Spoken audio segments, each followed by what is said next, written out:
Hello everybody and welcome to another Transformers third party review. Now I've seen a few people get their hands on this guy from Iron Factory and I kind of thought, yeah, I need that. It looks fantastic.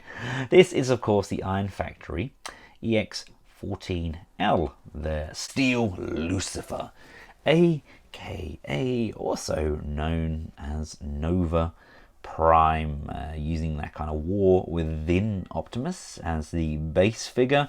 We have all of these nice added upgrades. Quick look around the box, pretty much what we would expect from Iron Factory. And on the back there we've got him in his armor, his regular mode, and obviously everything tabbed in where it should be. Comes packaged in a two-piece plastic clamshell, the top layer housing him and his armor, the bottom layer housing his weaponry and his wings. And here we have him out of his packaging. Now before I get into all of these accessories, let's just take a look at the actual Prime torso itself. Really love that kind of war within look, and the arms are on a ball socket. They are restricted somewhat by this wheel piece at the top here. They can come out to the side. There is an upper bicep rotation there. There's a bend on the elbow and there's some rotation on those wrists. The arms are incredibly tight, and as you twist them it does want to pull the torso section away.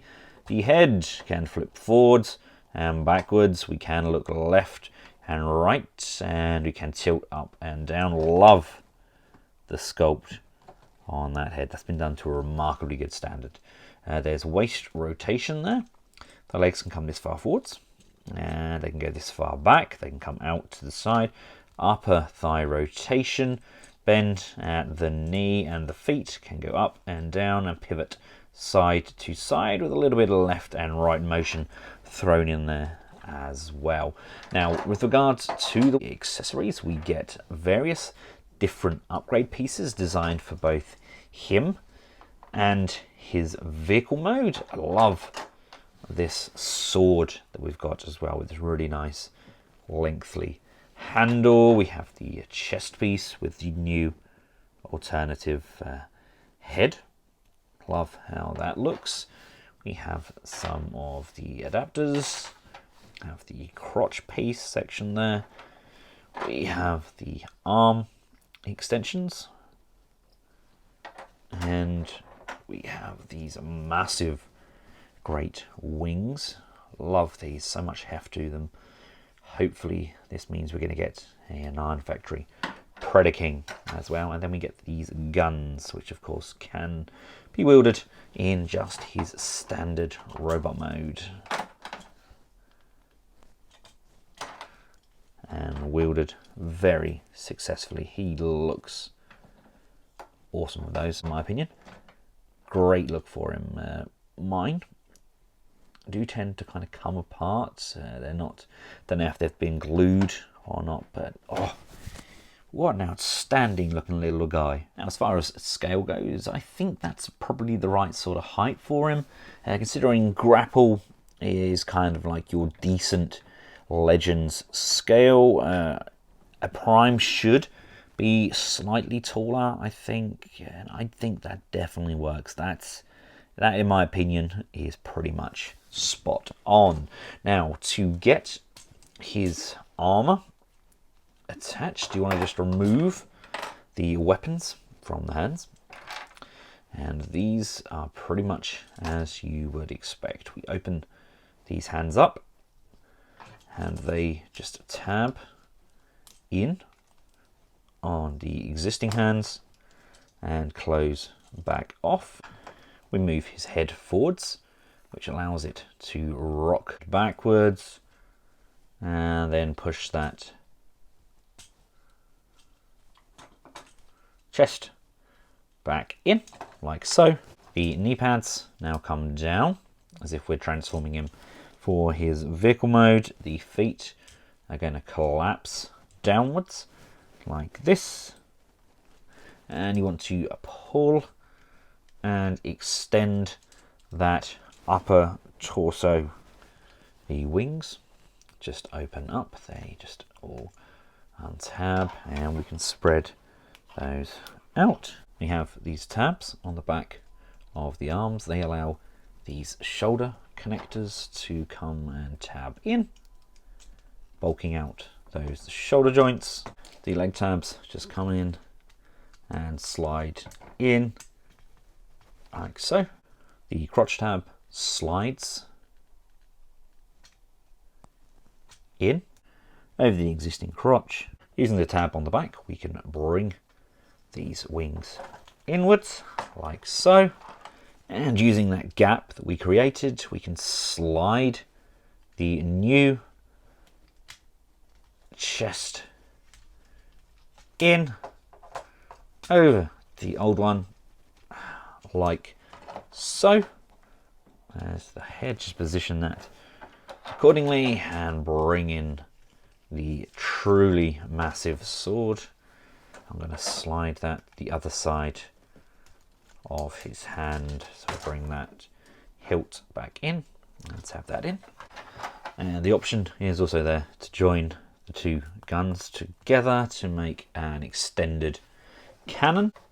But personally, I like to have these mounted on the back like so.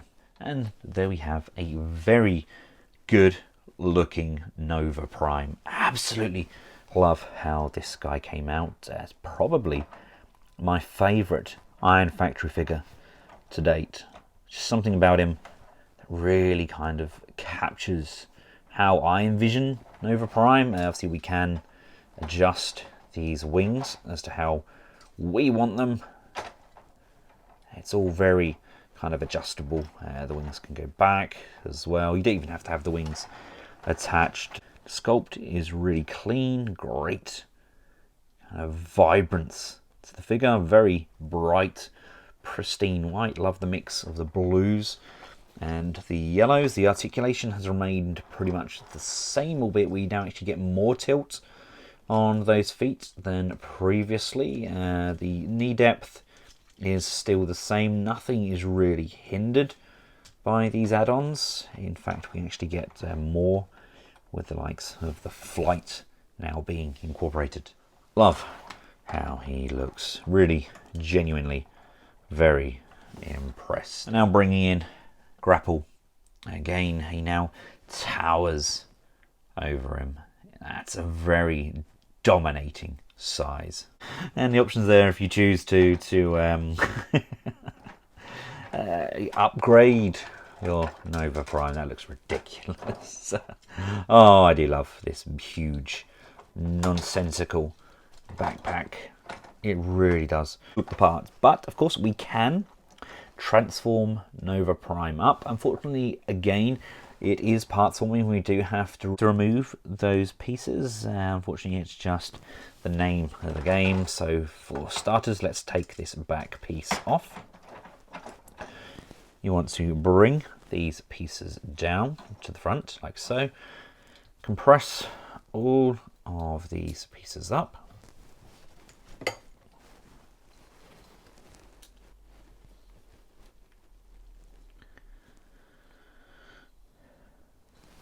Come around to the back, remove those guns, lift this piece up like so, flip these pieces here upwards like so, bring the wings around using these hinges at the side, and there's a tab on the side here. These are just going to tab together like this. Come around to the back here, and there's these two small tabs. They are going to tab in to the underside of that lip just there, and just push the shoulder pad sections into here, and that kind of tidies up really quite nicely considering. Now we need to take the Nova Prime legs off just by sliding those out like so, and these parts here need to be fully extended. This can then come up. This is going to lift up and extend like so. That's going to come down. This is going to roll around like this, just squaring up the front there. The waist rotates like so. The knee pads come all the way down. The legs then tab in. The feet compress like so. And so do the legs. They just fold inwards like so. And then the arms fold around. These rotate, fold backwards like so, and then just tab in on the underside like that. Bring this piece back like this. Now we have his kind of war within truck mode. Now we get these leg pieces and they push to this back piece here. Now the crotch piece just comes in and that's going to slide just in the head.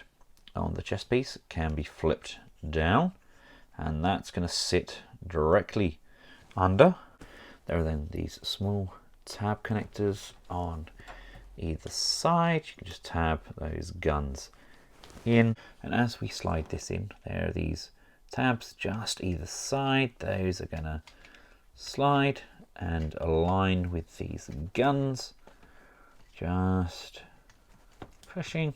There we go. This is really kind of starting to bulk out to make sure everything is locked in. These just flip down to the top like this, and this whole section here is going to slide down into those feet, just tabbing in, making sure everything is lined up. There we go, there we go. That's all tabbed in, there we go. That's tabbed in, that's tabbed in. And there we go, there we have his combined vehicle form. Lots and lots of firepower there. Now the idea of the sword is it can be broken down into different segments. We've got a standalone sword for any of our Iron Factory figures. Unfortunately, the likes of Magic Square and that, they have much more compacted hands. This is a small axe, like so. Again, that can be wielded by any of our standard figures. And we have the hilt here. Now, I don't know where I'm meant to put this, the combined sword. I don't know if it has a specific place on the vehicle mode or kind of under the vehicle mode. Not to my knowledge, but for now I'm just going to kind of mount that, just balance precariously on the top. And here we have him alongside one of the Seekers. See, that really kind of bulks that out. I've actually got this upgrade kit for the white Combiner Wars Prime, but I can't seem to get the pin back into his back. I have no idea how I'm going to do that. It just won't go in and line up correctly, so that's kind of on the back boiler on hold. It's a really good kit. But yes, this is the Iron Factory kit. Works well, everything lines up. Not a fan of this actual alt mode. I'm wondering if I've done something wrong. I haven't done this for a while. And I don't know, maybe I've messed it up, I don't know, but it looks quite nice in vehicle mode. But I think most people are going to be getting this set and displaying it in robot mode because it is mighty fine. Thanks again to Robot Kingdom for making this review possible. I've included a link in the description below if you would like to purchase this figure. And until next time, from myself and the Steel Lucifer Iron Factory EX-14L, good.